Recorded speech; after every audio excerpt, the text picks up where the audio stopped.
Bom dia, senhoras e senhores.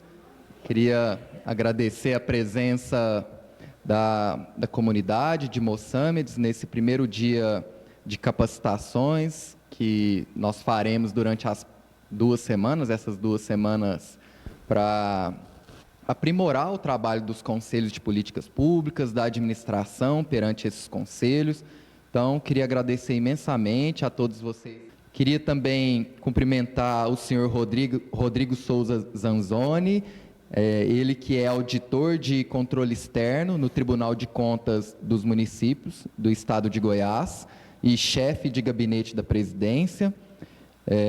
Agradeço ao senhor, doutor Rodrigo, e repasse também meus cumprimentos ao doutor Joaquim Alves de Castro Neto pela parceria e pela confiança do Tribunal de Contas, que nos brindou com 2 dias de capacitação sobre os conselhos de políticas públicas e que vai ser lecionada por alguém que é profundo conhecedor de gestão pública, contabilidade, finanças públicas e com vasta experiência prática e acadêmica nessas áreas. Muito obrigado, viu, doutor Rodrigo?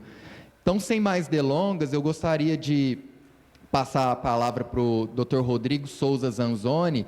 Já o apresentei, sei que o currículo do senhor é bastante extenso, peço desculpas por não ter descrito completamente e agradecer mais uma vez. Agora que nós vamos começar com a palestra de hoje, que é o papel dos conselhos municipais e sua importância no exercício da cidadania e na aplicação dos recursos públicos. E amanhã com o tema Os Conselhos Municipais e o Tribunal de Contas dos municípios de Goiás, fiscalizando juntos para os melhores resultados das políticas públicas. Muito obrigado, doutor Rodrigo. O senhor está com a palavra, fica à vontade. Bom, então vamos lá. Bom dia mais uma vez. Para mim é um orgulho, um prazer muito grande estar com vocês nessa manhã de hoje e também na manhã do dia de terça-feira, que é o dia de amanhã. Por que é um orgulho, por que é um prazer estar aqui, podendo passar essa manhã com vocês, transmitindo um conjunto de informações que a gente pretende que seja muito útil a vocês. Porque nós estamos diante de um momento, ao meu ver, com 27 anos de serviço público, um momento histórico. Um município da dimensão de Moçâmedes capitaneando um trabalho, por força da construção feita pela promotoria local, um trabalho que vai ser certamente exemplo para outros municípios do estado de Goiás. E eu falo do meu prazer de estar aqui, primeiro por estar participando, segundo por poder ter a oportunidade de ver a construção desse trabalho e poder replicar como exemplo para outros, porque desde a sua construção, da sua concepção, você enxerga nitidamente que quem desenhou e idealizou a ação tem por trás o que a gente chama do serviço público de espírito público. E a gente vai precisar falar um pouco disso com vocês hoje. E o que é isso? É o servidor, a gente não está falando só para servidores, mas para você entender a dimensão, como eu sou servidor também, é o servidor que acredita que é capaz de trabalhar em prol da melhoria da administração pública. E isso, para quem está no controle, para quem vive a administração pública, enxergando tantas falhas, tantos erros, tantos equívocos cometidos pela falta de conhecimento, ou, o que é mais triste, quando o equívoco é cometido, e aí já não é mais equívoco, pela má-fé, quando a gente está diante de uma ação que é o oposto disso, a ação que pode gerar resultados efetivos para a boa aplicação do recurso público, isso por si só nos motiva. Então eu quero começar esta fala de hoje parabenizando a pessoa do Dr. Leonardo, que idealizou essa ação e já vem trabalhando para construí-la, como foi relatado aqui, principalmente quando a gente fala de convocar pessoas da sociedade para estarem sendo representando os seus grupos dentro dos conselhos. Esta ação, que foi feita em 18 reuniões, como foi falado, ela já demonstra a preocupação de um profissional do setor público para fazer com efeitos resultados esperados e que a administração precisa. Quando a gente reclama que o poder público, e eu falo como servidor e como cidadão, Quando a gente reclama que o poder público não retorna para a sociedade parte daquilo que a gente gostaria, parte, não é nem o todo que a gente gostaria, parte do que a gente imagina que deveria retornar, nós temos que entender que também parte desta não reação, nós temos responsabilidade, nós cidadãos. Porque nós não nos envolvemos como poderíamos nos envolver, nós não acompanhamos como poderíamos nos acompanhar, e nós também desconhecemos muitas vezes, embora a informação hoje ela é de fácil acesso, nós não conhecemos os meios para poder fazer uma participação ativa na administração pública e esta participação ser motivo de alteração, de mudança no que a administração entrega para a sociedade. E aí, quando eu estou diante de uma oportunidade, falo assim, olha, eu posso participar, eu viro as costas e falo, isso não dá certo, na verdade faz o que querem, mas eu não exerço a minha cidadania, o meu direito de me fazer ouvir, que a legislação me garante. E aí eu jogo a pedra. Eu costumo fazer por analogia, para poder fazer essa introdução do nosso assunto, as pessoas que moram em condomínio. Em cidades grandes é muito comum você ter os prédios, os edifícios, as edificações verticais, hoje também horizontais, onde você tem uma coletividade que mora em cima de uma regra, e essa regra ela pressupõe a participação deste grupo para tomar as decisões do caminhar daquele condomínio. E as pessoas não vão à assembleia do condomínio, que é o momento legítimo de participação, para tomar decisões, para orientar os caminhos. E aí, a decisão é tomada por meia dúzia de pessoas, de um universo de centenas, e as consequências vocês podem imaginar quais serão. Né? Não vai ser, talvez, a decisão que a maioria gostaria, e a maioria vai estar insatisfeita com a condução da gestão do condomínio. E quando a gente vai para um município, não é tão diferente. Nós temos os órgãos que fazem a gestão do município, o poder executivo, o legislativo com a sua função, os conselhos, e em algum momento essas engrenagens não estão funcionando, e a gente tem as pessoas insatisfeitas sem participar para mudar essa realidade. Então, o início dessa conversa é para entendermos este conceito de participação. E é por esse motivo da minha alegria de poder estar falando com vocês nessa manhã, porque eu estou diante de um projeto, de uma envergadura, que motiva qualquer servidor que quer ver mudança na administração. Quem opera controle sente a vontade de ver efetividade nessa mudança todo dia. Porque na minha sala eu recebo todos os dias, no mínimo, de 3 a 5 pessoas ligadas à administração que sofrem e reclamam da administração. São gestores, são servidores, né? São ex-gestores que têm problemas com a administração passada, mas que estão lá porque não alcançaram o seu objetivo e não estão satisfeitos com o que está acontecendo na administração. Mas se você, porventura, for mostrar que ele poderia fazer diferente, ele tem uma tendência, uma resistência natural a fazer a parte que lhe cabe. Então, esperar que o mundo se adeque para que você fique satisfeito é o grande erro que a maioria das pessoas comete. Elas esperam que as engrenagens rodem, mudem a sua ação para gerar o resultado que eu estou esperando. Mas eu não quero participar, eu só quero receber a ação a meu favor.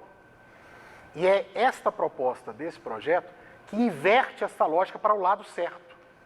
Inverte a lógica colocando a engrenagem participação popular, participação da sociedade no seu lugar. Quando eu falo de um conselho de políticas públicas, que é ela participar das decisões e da administração pública. Isso motiva qualquer profissional que espera resultado da gestão pública a estar presente participando de um trabalho desse porte. Então, por isso que eu falo, falei no início, a satisfação de estar aqui está vinculada primeiramente a isso. Enxergar um projeto dessa envergadura com o que já foi feito e o que está por fazer. Quando a gente olha para a programação que vocês receberam, vocês têm 2 semanas de contato com informação para formá-los daquilo que é necessário para que vocês executem um trabalho. Independente do seu papel, se é representante da sociedade civil, se é um vereador, porque uma das peças necessárias e primordiais, eu vou falar disso na apresentação dessas engrenagens. Né? Se você é um funcionário, um servidor público, independente da sua função, você é uma dessas engrenagens que vai fazer esta máquina funcionar bem. Se você tomar consciência disso, você certamente vai gerar o resultado esperado. Mas eu preciso te dar alguns alertas, porque senão fica parecendo que quem veio falar para vocês é um idealista, um sonhador. Como eu já tenho 26 anos de serviço público, eu já aprendi estava falando inclusive com o doutor Leonardo, agora mais cedo, a calibrar a minha ansiedade com relação aos resultados da administração, quando a gente gostaria que ela desse o máximo e às vezes ela não alcança esse máximo que a gente espera, tão sonhadamente espera. Mas eu quero fazer isso como um depoimento, até porque eu quero deixar vocês bem à vontade para a fala de hoje e a fala de amanhã participarem, fazerem perguntas. Quem está aqui é um servidor público de um órgão de controle, não é ninguém que vai estar procurando falhas para apontar defeitos ou sendo dono da verdade, falando que tem que ser assim. Não é. Fiquem muito à vontade. Eu respeito muito o cidadão porque eu fiz muitas fiscalizações na minha vida verificando a aplicação do dinheiro público federal, principalmente o federal. Porque eu fui da Controladoria da União, meus primeiros 15 anos de serviço público. Comecei em Brasília e vim para Goiás. E eu andei esse interior de Goiás verificando a aplicação do dinheiro federal que saía lá de Brasília. Aí vinha para o município colocava na mão de um cidadão, por exemplo, recursos ligados a programas como Bolsa Família, né, programa de alimentação escolar, programas federais e que o dinheiro vai para o município. Né? E aí eu visitei muita zona rural, tive contato com muita gente que usava um pedacinho do dinheiro público para fazer uma política pública dar resultado. Nesse exercício dessa atividade, vários anos, eu enxerguei esta lógica. O que é decidido pela administração numa política e a aplicação e o resultado na ponta na pessoa que recebe o dinheiro para fazer resultado com aquele dinheiro. E a gente enxerga nesse meio, né, e enxergou uma série de situações que fizeram e fazem até hoje desviar a intenção da política até a sua execução e o seu resultado. E é isso que eu quero debater com vocês, principalmente nós vamos falar um pouco disso no dia de hoje. Eu quero que vocês fiquem muito à vontade, porque eu respeito muito o cidadão, porque eu sei e eu vivi fiscalizando isso, as dificuldades, que a gente vai mostrar quais são os principais problemas que fazem o conselho às vezes não funcionar. Então, a dificuldade, o volume de conhecimento, né, às vezes necessário para fazer um trabalho. E por que eu estou falando isso logo no início? Por conta da barreira da palavra que eu acabei de falar, chamada ansiedade. Nós somos ansiosos por natureza. Todo ser humano. O que é o conceito, então, de ansiedade nesta fala? Nós temos uma necessidade de resultados rápidos, curto prazo, e com o mínimo de esforço possível, se possível. Né? Eu vou fazer menos, mas eu quero rapidamente colher o fruto. E aí eu faço uma outra analogia para que vocês entendam isso, que é aprender a tocar um instrumento musical. Para você ver como o ser humano, ele de fato é ansioso por natureza. Vocês devem, se já não o fizeram, devem conhecer alguém que teve a oportunidade de querer aprender a tocar um instrumento musical. E aí a pessoa quer, vamos pegar um exemplo, quer tocar violão, né? E o sonho é tocar violão. Né? E aí ela ganha o violão. Alguém nem que empreste, mas ela tem acesso ao instrumento. E aí ela pega o instrumento e começa a brincar com o instrumento. Obviamente não vai sair música nenhuma, né? Porque não sabe tocar. E ela vai para fazer aula, quando tem a oportunidade de fazer aula. Né? E aí faz a primeira semana de aula, não toca nada, né? Porque é só exercício, é blém, blém, blém, blém, blém, blém, blém, e não tem música. E ela tem que ficar assim, uma semana, 2, 3. Chega uma hora que ela fala assim, não quero não. Não sai nada, já tem 3 semanas que eu estou nesse negócio, não sai.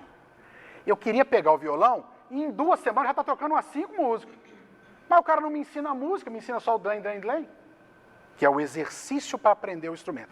Isso são etapas e que muitos são, né, barrados a avançar, porque não vencem estas etapas iniciais por conta da ansiedade. Nós queremos o resultado rápido com o mínimo de esforço possível. Eu quero tocar todas as músicas em 6 meses. Só que eu não sei, e ninguém me falou que eu teria que passar 6 meses ou 1 ano aprendendo ainda, antes de tocar qualquer música, a lidar com o instrumento. E aí eu abandono este sonho. Porque eu fui vencido por não saber controlar a minha ansiedade. E aí, obviamente, nós vamos estar vinculados à perseverança, a outros quesitos que estão ligados a isso. Bom, por que eu estou falando isso para vocês agora do controle da ansiedade? Porque vocês, para quem nunca operou efetivamente com os conselhos de políticas públicas, vocês vão ter, em cada conselho, nós vamos falar disso daqui a pouco, vocês vão ter uma orientação sobre o mundo da operação daquele conselho. Então, se é conselho de assistência social, ligado à assistência social, se é conselho da saúde, educação, né? Dentre os vários conselhos, conselho da mulher, do idoso, nós temos vários conselhos. Se não me engano, no município nós temos 12 tipos de conselhos em funcionamento.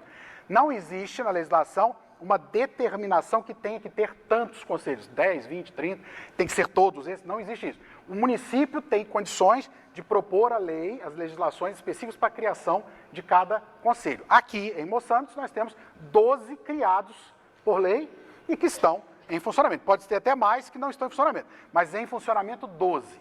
12 áreas, 12 temas que a sociedade está sendo chamada a participar das decisões da administração municipal. E aí o que acontece? Você nunca esteve em contato com esse conhecimento, você nunca foi chamado a participar, e aí você vem, é feito um trabalho para a sua chegada, uma eleição, né, um chamamento, para que vocês possam participar. Muito bem, hoje vocês estão aqui e vão começar um trabalho de orientação por 2 semanas, né? E aí, você vai lembrando a partir de agora do violão, tá? Você vai ter contato com informações durante essas 2 semanas. E aí, pode parecer para você que é muita informação, às vezes, não vou dizendo que você vai ter essa percepção de muita informação, não. Mas pode ser que você entenda que é difícil, que tem que ter um texto da lei da área da saúde, a lei 8.080, que eu preciso entender alguns pontos da lei. Não, eu não nasci para isso. E eu quero falar esse recado no primeiro momento para vocês. Não coloquem essa barreira e lembre-se do violão. Porque você não vai dar aula do assunto, a ideia não é essa. Você precisa não deixar que esta barreira, daquele contato com aquilo que é novo, que você pode achar que é complicado, pode ser um pouquinho, às vezes, difícil de entender, que não é, e a gente vai mostrar vários mecanismos para tirar o seu medo, para que você não se sinta sozinho nessa tarefa, pelo contrário, você não está sozinho mesmo, vocês vão ver isso. Para que você avance, persevere, tenha calma, porque esta ansiedade não pode afastá-lo dessa função. Porque ao entender o funcionamento da sua área, seja da assistência social, como a gente falou, dentre os 12 que já estão funcionando, você vai ter contato com informações novas, pessoas novas, órgãos, estão todos à disposição para fazer que a sua participação atinja o seu fim. Qual é o fim da sua participação? É justamente fazer a representação de um coletivo, de um grupo, de uma área da sociedade, que tem a sua vontade colocada e tem a sua representatividade à prova para que possa alcançar a política pública o seu resultado esperado. Então, vamos pensar, vamos traduzir isso em palavras fáceis. Se você entende que é necessário, você faz parte de um conselho do idoso, por exemplo, da assistência social ligada às ações para os idosos. E você tem, a sua participação pode permitir que algumas ações, que uma parte do dinheiro público seja aplicada para algumas ações dos idosos. Por exemplo, colocar numa praça equipamentos de ginástica livre, aonde os idosos vão ter prioridade para uso. Dando um exemplo. E vocês entendem, discutem isso no seu grupo, aqueles que vocês representam, e vocês entendem que esta é uma ação prioritária. e que é interessante para os idosos, porque eles têm reclamado que gostariam de um espaço, ou gostariam de ter um acesso à questão da saúde de outra forma, porque o jeito que está sendo feito o tratamento ao idoso não está bom no município. Você representa este grupo para ajudar a gestão a alcançar este fim. Então, tira você do processo. Vamos pensar, vamos raciocinar juntos. Se você não tiver a oportunidade de estar lá falando por esses objetivos, você vai deixar na mão da administração a decisão do que fazer com a gestão do dinheiro público para alcançar todos os seus fins, dentre eles os itens ligados aos idosos. Se por algum motivo a administração entender que não cabe ação ao idoso, pontualmente sobre determinados itens, porque entende que outros itens são mais relevantes, o idoso vai ficar sem a sua assistência desenhada, esperada, comentada, reclamada, e vai continuar mais sem. Então vocês começam a entender a importância dessa participação.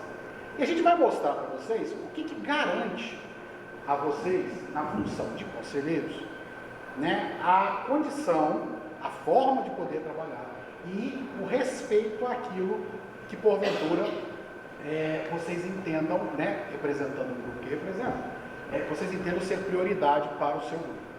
Agora, eu vou contar um segredinho para vocês, que me deixa muito feliz por estar falando para vocês, quando eu comparo em outras situações de outros municípios. Vocês têm uma vantagem, né? Por isso que eu falo que é um segredo, porque eu posso falar um pouquinho de propriedade, porque eu consigo ter contato com os 246 municípios do estado de Goiás. São 246 municípios, no nosso estado, que prestam contas das gestões, das políticas para o tribunal. E a gente vê todos. Né? Somos obrigados a analisar todos e julgar as contas dos gestores dos 246. Então, eu posso falar para vocês como um segredinho, que vocês têm uma vantagem em relação à grande maioria dos municípios. Vocês têm um agente, um partícipe dessa administração, da administração pública, que é o Ministério Público. Não são em todos os municípios que o Ministério Público está disponível para trabalhar pelos concílios. Isso não é uma crítica direta, é uma fotografia. Ah, mas não deveria ser assim? Bom, do dever ser do que é, sempre vai existir uma distância. Claro que o órgão, uma vez questionado, em qualquer município, ele tem que dar resposta. Mas, de forma voluntária, o agente do Ministério Público está se colocando à disposição de dar suporte aos conselhos, já os coloca numa situação totalmente diferente do que grande parte dos municípios do estado. Vocês entenderam a lógica? De forma voluntária. Por isso que eu falo que vocês já têm um pé um pouco mais à frente para o sucesso da operação dos conselhos. Bom, então, vocês estão com este passo à frente da maioria. Isso, pessoal, eu falo para vocês pela visão de Estado, 246 municípios já faz uma diferença muito grande. Sabe por quê? Vocês já têm na localidade um ponto de apoio. Mas não é só aqui, tá? Não é só no Ministério Público que é o ponto de apoio, não. Mas vocês já têm isso. Porque teria lógica, vamos pensar juntos aqui, o Ministério Público fazer toda essa movimentação, fazer as reuniões, fazer as eleições, e depois, na hora que vocês estão agindo, na hora que vocês baterem na porta lá, falar assim, ô, doutor, está acontecendo isso lá na minha área, no meu conselho, e eu estou com dificuldade disso, e aí você deve ter dificuldade de ser recebido. Aqui já se mostra que essa parte já está vencida, porque você já tem esse apoio previamente. Então, entendam isso como um diferencial a favor do sucesso da operação de vocês.